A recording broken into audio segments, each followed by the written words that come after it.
ജില്ലാ പഞ്ചായത്ത് 2024-25 പദ്ധതിയുടെ ഭാഗമായി അനുവദിച്ച ഫണ്ട് വെട്ടിക്കുറച്ചതോടെ കുന്നമംഗലം ഡിവിഷന് മാത്രം 85 ലക്ഷം രൂപയുടെ പദ്ധതി നഷ്ടമാകുമെന്ന് ജില്ലാ പഞ്ചായത്ത് മെമ്പർ എം ധനീഷ് ലാൽ കുന്നമംഗലത്ത് വാർത്താസമ്മേളനത്തിൽ അറിയിച്ചു.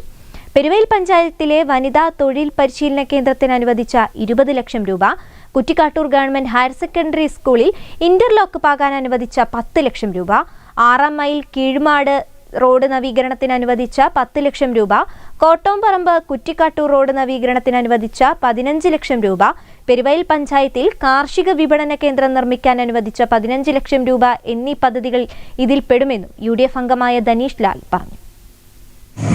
കോഴിക്കോട് ജില്ലാ പഞ്ചായത്ത് 2024-25 വാർഷിക പദ്ധതിയിൽ DPCയുടെ അംഗീകാരം വാങ്ങിയ 90% പദ്ധതികളും കഴിഞ്ഞ ഒരു ജില്ലാ പഞ്ചായത്ത് യോഗത്തിലെ തീരുമാനത്തെ തുടർന്ന് വെട്ടിമാറ്റുകയുണ്ടായി.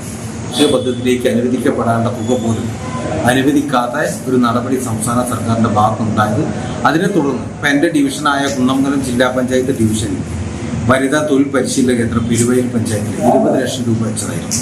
അതുപോലെ തണ്ടോറ മാപ്പിയിൽ തോട് കുറ്റിക്കാട്ടൂർ ഹയർ സെക്കൻഡറി സ്കൂളിലെ ഇന്റർലോക്ക് ഭാഗി നവീകരിക്കുന്നതിന് വേണ്ടി 10 ലക്ഷം വെച്ചതായിരുന്നു.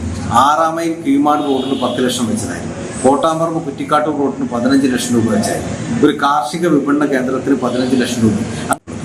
സംസ്ഥാന സർക്കാർ നേരത്തെ ജില്ലാ പഞ്ചായത്തുകൾക്കുണ്ടായിരുന്ന മെയിൻ്റനൻസ് ഗ്രാന്റുകളെല്ലാം ജില്ലാ പഞ്ചായത്തിൽ നിന്ന് എടുത്തു മാറ്റുകയുണ്ടായി.